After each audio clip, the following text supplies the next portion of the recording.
இப்ப கவனி, இப்ப நம்ம பார்க்கக்கூடியது டிஃபரன்ஷியேஷன்ல சம் ஃபார்முலாஸ் இருக்கு. ஃபார்முலாஸ் வச்சுதான் சம் செய்ய போறோம். ஃபார்முலாஸ் தான் முக்கியம். ஃபர்ஸ்ட் பாரு, எக்ஸ் பவர் என்னோட டிஃபரன்ஷியேட்னா என்ன, அது எப்படி நோட் பண்ணுவோம் அப்படின்னா, ஃபர்ஸ்ட் ஃபார்முலா, அதாவது டி பை டிஎக்ஸ் ஆஃப், டினா டிஃபரன்ஷியேட் பண்ணு, எதை பொறுத்து பண்ணு அப்படிங்கறது தான் கீழே நோட் பண்றது, எக்ஸ பொறுத்து. அப்ப எக்ஸ பொறுத்து எக்ஸ் பவர் என்ன டிஃபரன்ஷியேட் பண்ணும்பொழுது என்ன கிடைக்கும் அப்படின்னா, அந்த பவர் அப்படியே முன்னாலே இறக்கிடுவோம். பவர் அப்படியே முன்னாலே இறக்கிட்டு ஒரு பவர் வந்து மைனஸ் ஆயிரும். இப்ப நம்ம ஒரு ஃபார்முலா பார்த்தோம்ல, n into a power n minus one, அதே மாதிரி n into X power n minus one. சரியா? அதாவது இப்ப எக்ஸ் பவர் 5 இருக்கு. எக்ஸ் பவர் 5 டிஃபரன்ஷியேட் பண்ணா என்ன ஆகும், பவர் அப்படியே முன்னால இறக்கும் 5. அப்போ அதுக்கப்புறம் எக்ஸோட பவரை 1 குறைக்கணும். 5ல இருந்து 1 குறைச்சா 4. இப்போ எக்ஸ் கியூப் இருக்கு. எக்ஸ் கியூப பவர் முன்னால இருக்குன்னா 3, எக்ஸ் பவர் என்ன ஆயிரும் 2. இப்போ 3x ஸ்கொயர் இருக்குன்னு வச்சுக்கோங்க. முன்னால கான்ஸ்டன்ட் டேர்ம் இருந்தா பிரச்சனை கிடையாது, கான்ஸ்டன்ட் டேர்ம் அப்படியே கூட வரும், வேற ஒண்ணும் கிடையாது. இப்போ இந்த 3 முன்னால இறக்கும்போது மூவி 2 6ன்னு மாறிடும். 3 2s are 6, எக்ஸோட பவர் 1னா இதுதான் ஆன்சர். இதுதான் இதனுடைய டிஃபரன்ஷியேஷன். ஒன் வேர்ட்ல அப்படி கேட்பாங்க, write the formula of d by dx of x power n அப்படின்னா இதனுடைய ஆன்சரை எழுத வேண்டியதான், டிஃபரன்ஷியேட் பண்ண ஆன்சரை எழுத வேண்டியதான். இதே போல நான் இது டி பை டிஎக்ஸ் போடாம எழுதுறேன். சரியா? இப்ப பாரு, வெறும் எக்ஸோட டிஃபரன்ஷியேஷன் என்னதுன்னா 1, இதுல டி பை டிஎக்ஸ் போட்டுக்கோங்க, டி பை டிஎக்ஸ். சரியா? இப்போ வெறும் டிஃபரன்ஷியேஷன் எக்ஸோட டிஃபரன்ஷியேஷன் 1. அதே போல கான்ஸ்டன்ட் டேர்முக்கு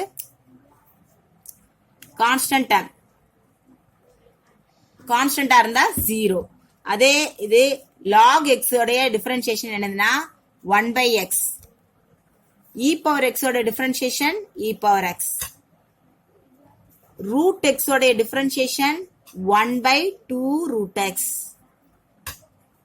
sin x உடைய differentiation cos x. cos x உடைய differentiation minus sin x. tan x உடைய differentiation secant square x. secant x உடைய differentiation secant x tan x. cosecant x உடைய differentiation minus cosecant x cot x.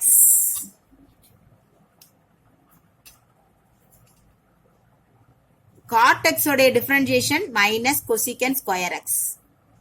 இவ்வளவுதான் மொத்த ஃபார்முலாவே. இதை வச்சுதான் நம்ம சம் செய்வோம். இதுல ரிசிப்ரோக்கல் பார்ப்போம். ரிசிப்ரோக்கல் அப்படின்னா என்னன்னா, இந்த சைனோடைய ரிசிப்ரோக்கல் 1 by சைன்னா அதனுடைய ஃபார்முலா என்னன்னா 1 by sin xக்கு cosecant x அல்லது 1 by cosecantக்கு sin x. சரியா? 1 by cos xனா அதனுடைய ரிசிப்ரோக்கல் என்ன அப்படின்னா secant x. 1 by tanனா அதனுடைய ரிசிப்ரோக்கல்னா தலைகீழின்னு அர்த்தம், cot x. இந்த ஃபார்முலா வச்சுதான் நீ சம்மே செய்யணும். இந்த ஃபார்முலாவை வச்சுதான் எல்லா சம். இந்த ஃபார்முலா மட்டும் நல்ல மனசுல ஆயிட்டு அப்படின்னா ரொம்ப ஈஸி. இதுல உள்ள எல்லா சமையும் நீட்டா செஞ்சு முடிச்சிடலாம். சரியா? இப்ப சம்முக்கு போவோம். இப்போ சம பாப்போம். இப்ப ஃபர்ஸ்ட் கொஸ்டின் பாரு, ஃபைண்ட்னு கேட்பாங்க. Find dy by dx. find dy by dx of 5x cube plus 2x square plus 3x minus 2. இதை டிஃபரன்ஷியேட் பண்ணு அர்த்தம், டி பை டிஎக்ஸ்ன்னு கேட்டா. இப்போ இதை டிஃபரன்ஷியேட் பண்ணா என்ன செய்யணும், நான் ஏற்கனவே சொன்ன மாதிரி பவர் எக்ஸ் பவர் என்னங்கிற மெத்தட்ல இருக்கு. அப்ப பவர் அப்படியே முன்னால இறக்கணும். பவர் முன்னால இறக்கும்போது ஏற்கனவே இங்க 5 இருக்கு, பவர் முன்னால இருக்கும்போது 5 3 சார் என்ன ஆயிரும் 50x ஸ்கொயர் பிளஸ், அல்லது நீ ஒரு ஸ்டெப் இப்படி எழுதிக்கோ, 5 into 3 முன்னால இறக்கி வேணா ஒரு ஸ்டெப் எழுதிக்கோ. அடுத்து இங்க 2 அப்படியே வச்சுக்கோ, இந்த பவரை முன்னால இறக்கு. இங்க 3 minus 1 வேணா போட்டுக்கோ. இங்க 2 முன்னால வச்சுட்டு இந்த 2 முன்னால இறக்கிட்டு எக்ஸோட பவர்ல 2 minus 1. அடுத்து வெறும் எக்ஸோட டிஃபரன்ஷியேஷன் 1ன்னு சொல்லியிருக்க. அப்ப 3 into 1. கான்ஸ்டன்ட் டேர்முக்கு என்னது 0. அப்ப என்ன கிடைக்கும் பாரு, 5 3s are 15. எக்ஸோட பவர் 3 minus 1 என்ன ஆயிரும் 2. இங்க 2 2s are 4. எக்ஸோட பவர் 2 minus 1 என்னது 1. 1னா அப்படியே விட்டுலாம். இங்க வெறும் 1 3 is 3. அப்ப இதுதான் இதனுடைய ஆன்சர். டைரக்டா டிஃபரன்ஷியேட் பண்ணியாச்சு. இதே இது இப்படி கொடுத்துருக்காங்க வச்சுக்கோ, y ஈக்குவல் டு கொடுத்துருக்காங்க, ஃபைண்ட் dy by dx கேட்டிருக்காங்க. இப்போ y டிஃபரன்ஷியேட் பண்ணா என்ன ஆகும்னா dy by dx கிடைக்கும். y டிஃபரன்ஷியேட் பண்ணா என்ன கிடைக்கும், dy by dx கிடைக்கும். y டிஃபரன்ஷியேட் பண்ணா dy by dx கிடைக்கும். இப்ப 3 வச்சுக்கிட்டு sin x டிஃபரன்ஷியேட் பண்ணா என்ன கிடைக்கும், cos x. ஃபார்முலாவை கையில வச்சுக்கோ, அந்த சீட்டை கையில வச்சுக்கிட்டு பாரு. sin x டிஃபரன்ஷியேட் பண்ணா cos x, log x differentiate பண்ணா 1 by x 7 into e power x differentiate பண்ணா e power x. ரூட் எக்ஸ்க்கு என்ன ஃபார்முலா சொன்னா 1 by 2 root x. ஃபார்முலாவை சைடுல எழுதி வச்சுக்கோ. பிளஸ் கான்ஸ்டன்ட் டேர்ம் டிஃபரன்ஷியேட் பண்ணா 0. இதுதான் இதனுடைய ஆன்சர், வேற ஒண்ணுமே கிடையாது. அப்படியே ஃபார்முலாவை சப்ஸ்டிட் பண்ணி எழுதுறோம். அடுத்த சம் பாரு y கொடுத்திருக்காங்க ஃபைண்ட் dy by dx கேட்டிருக்காங்க. y டிஃபரன்ஷியேட்னா என்ன கிடைக்கும்? dy by dx. இப்போ அந்த டிஃபரன்ஷியேட் பண்ணும்போது தான் இதை டிஃபரன்ஷியேட் பண்ணும். x எல்லாம் டிஃபரன்ஷியேட் பண்ணும்போது y டிஃபரன்ஷியேட்னா என்ன ஆயிட்டு பாரு? dy by dx ஆயிட்டு. x பவர் 5 டிஃபரன்ஷியேட்னா 5 x பவர் 4 டைரக்டா போட்டோம். பவரை முன்னால இறக்கி ஒரு பவரை மைனஸ் பண்ணோம். 5 4 மாறிடும்.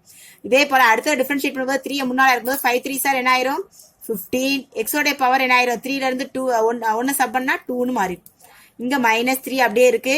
ரூட் x ஓட டிஃபரன்ஷியேஷன் 1/2 ரூட் x. சீக்கன் x என்ன சொன்ன? சீக்கன் x tan x. ஃபார்முலா நல்லா மனசுல ஆக்கிக்கோ. cot x க்கு மைனஸ் வரும். இங்க ஆல்ரெடி ஒரு மைனஸ் இருக்கு. அப்ப மைனஸ் மைனஸ் என்ன ஆயிரும்? பிளஸ் ஆயிரும். cot x ஓட ஃபார்முலா என்னன்னா cosecant ஸ்கொயர் x. அவ்வளவுதான். அப்ப இதை எடுத்து எழுதும்போது 5x power 4 plus 15x square minus 3/2 root x plus secant x tan x plus cosecant square x. அவ்வளவுதான். இதுதான் இதனுடைய ஆன்சர். இது சாதாரண மெத்தட். சாதாரண மெத்தட்ல டிஃபரன்ஷியேட் பண்றது எப்படின்னு இது புரிஞ்சிட்டு இன்னும் அடுத்த டைப் பார்ப்போம். இந்த சம் பாரு எல்லாமே பையில இருக்கு, டிவிஷன்ல இருக்கு. டிவிஷன்ல இருந்தா டைரக்டா என்ன செய்ய முடியாதுன்னா டிஃபரன்ஷியேட் பண்ண முடியாது. டிவிஷன்ல இருந்தா மேல கொண்டு வந்தாதான் என்ன செய்ய முடியும்? டிஃபரன்ஷியேட் பண்ண முடியும். இப்போ ஒய்ய இப்ப நான் டிஃபரன்ஷியேட் பண்ணல. இப்ப நார்மல் ஃபார்முக்கு நான் கொண்டு வர போறேன். அப்ப ஒய்ன்னு தான் எழுதணும். ஒய் ஈக்குவல் டு எக்ஸ் ஸ்கொயருங்கிறத மேல கொண்டு வரும்போது எக்ஸோட பவர் என்ன ஆயிரும்? -2 பிளஸ் இங்க 1/3 அப்படியே வச்சுக்கோ. எக்ஸ் நமக்கு எது தேவையோ அதை மட்டும் மேல கொண்டு வந்தா போதும். எக்ஸ மட்டும் மேல கொண்டு வா. எக்ஸோட பவர் அப்ப என்ன ஆயிரும்? 1 இருக்கு. பவர் மேல வரும்போது -1 மாறும். இப்போ 1/சைனுக்கு ஆல்ரெடி ஒரு ஃபார்முலா சொன்ன. 1/சைனுக்கு என்ன ஃபார்முலா சொன்ன? cosecant x. அதே போல 1/காசுக்கு என்ன சொன்ன? secant x.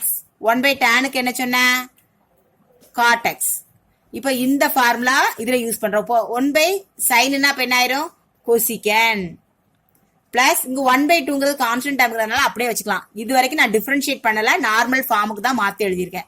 நார்மல் ஃபார்ம்ல மாத்தியாச்சு. இனி என்ன செய்யலாம்? டிஃபரன்ஷியேட் பண்ண ஆரம்பிக்கலாம். ஒய்யை டிஃபரன்ஷியேட் பண்ணா dy by dx. இதை டிஃபரன்ஷியேட் பண்ணும்போது இதை டிஃபரன்ஷியேட் பண்ண ஒன்னு டிஃபரன்ஷியேட் பண்ணிட்டு இன்னொன்னு டிஃபரன்ஷியேட் பண்ணாம இருக்க முடியாது. அது தப்பா போயிடும்.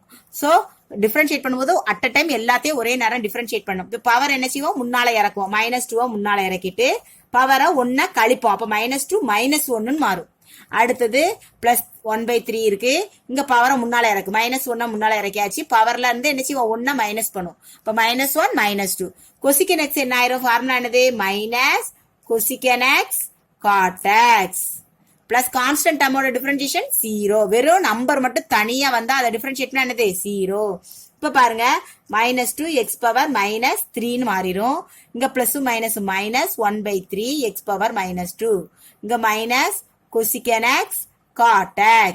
அவ்வளவுதான். இப்ப அடுத்த ஸ்டெப்ல எழுதுறதா இருந்தா -2 இந்த பவரை கீழே கொண்டு வந்து எழுத வேண்டியதான். x பவர் 3 மைனஸ் என்ன ஆயிட்டு? பிளஸ் மாறிட்டு. இங்க -1/3 இன்டு x பவர் என்ன ஆயிரும்? 2ன்னு ஆயிரும். பிளஸ் மைனஸ் வந்து என்ன ஆயிட்டு? பிளஸ் மாறிட்டு. இங்க minus cosecant x cot x. அவ்வளவுதான். இதுதான் dy by dx.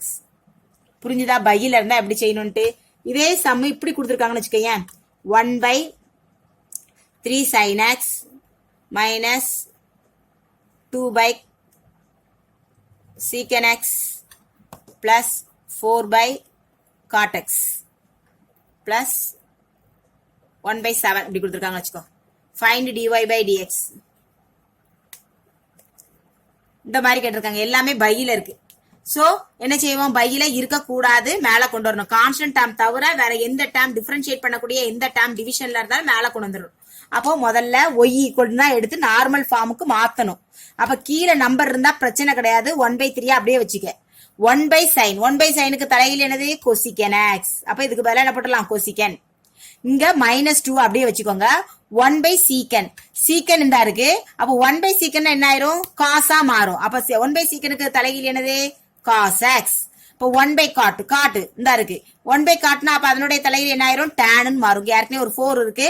4 tan x. இங்க ஏற்கனவே ஒரு 1/7 இருக்கு. அப்படியே எழுதிட வேண்டியதான். இப்ப பாருங்க நார்மல் மெத்தடுக்கு நம்ம எழுதிட்டோம். இப்ப என்ன பண்ணிட வேண்டியதான்? டிஃபரன்ஷியேட் பண்ணிட வேண்டியதான். ஒய்யை டிஃபரன்ஷியேட் பண்ணா dy by dx equal to 1/3 cosecant x ஓட formula minus cosecant x cot x. Formula நல்லா மனசுல ஆக்கிக்கணும். அப்பதான் சம் செய்ய முடியும். cosecant x cot x. காசுக்கு formula minus sin x. So உங்க ஆல்ரெடி ஒரு மைனஸ் இருக்கு. அப்ப மைனஸ் மைனஸ் என்ன ஆயிரும் பிளஸ் ஆயிரும். 2 into sin x plus 4 into tan x ஓட differentiation secant square x plus constant term ஓட differentiation 0. So dy by dx equal to minus 1 by 3 cosecant x cot x plus 2 into sin x plus 4 secant square x. அவ்வளவுதான். இப்போ இன்னும் ஒரு சின்ன some மட்டும் இதுல நடத்தி விடுதேன். இப்போ y equal to 1 by cos x plus 1 by x minus 2 by x square. இப்படி இருக்குன்னு வச்சுக்கோ. இப்போ என்ன செய்யலாம்? முதல்ல நார்மல் ஃபார்முக்கு ஃபைண்ட் என்ன கேட்டிருக்காங்க? dy by dx. அப்போ y டிஃபரன்ஷியேட் பண்றதுக்கு முன்னால என்ன செய்யணும்? நார்மல் ஃபார்முக்கு கொண்டு வரணும். y equal to 1 by cos ஓட தலைகீழி அப்ப என்னவா இருக்கும்? secant. இங்க x கீழ இருக்க கூடாது, மேல கொண்டு வருவோம். x க்கு பவர்ல 1 இருக்குன்னு அர்த்தம். அப்ப மேல வரும்போது -1 -2 into x ஓட பவர் இங்க என்ன ஆயிரும்? -2. இப்ப நார்மல் ஃபார்முக்கு கொண்டு வந்துட்டு இப்ப டிஃபரன்ஷியேட் பண்ணு. y டிஃபரன்ஷியேட் பண்ணா dy by dx, secant x differentiate பண்ணா secant x tan x. இத டிஃபரன்ஷியேட் பண்ண பவரை முன்னால இறக்கி ஒரு பவரை மைனஸ் பண்ணுவோம். -1 -1. இங்க -2 அப்படியே வச்சுட்டு x ஓட பவர் -2 -1. இப்ப என்ன கிடைக்கும் பாரு? secant x tan x. இங்க மைனஸ் அப்படியே வச்சுக்கோ. x ஓட பவர் என்ன ஆயிரும்? -1 ஆட் பண்ணும்போது -2. இங்க -2 வச்சுட்டு x பவர் -3. இதோட விட்டாலும் ஒன்னும் பிரச்சனை கிடையாது. இதுதான் ஆன்சர். இல்ல அடுத்த ஸ்டெப்ல by x square by x கியூப்னு கொண்டு வந்து நிப்பாட்டிக்கலாம். இதோட உனக்கு ஒரு பார்ட் ஓவர். டிஃபரன்ஷியல்ல ஒரு பார்ட் ஓவர்.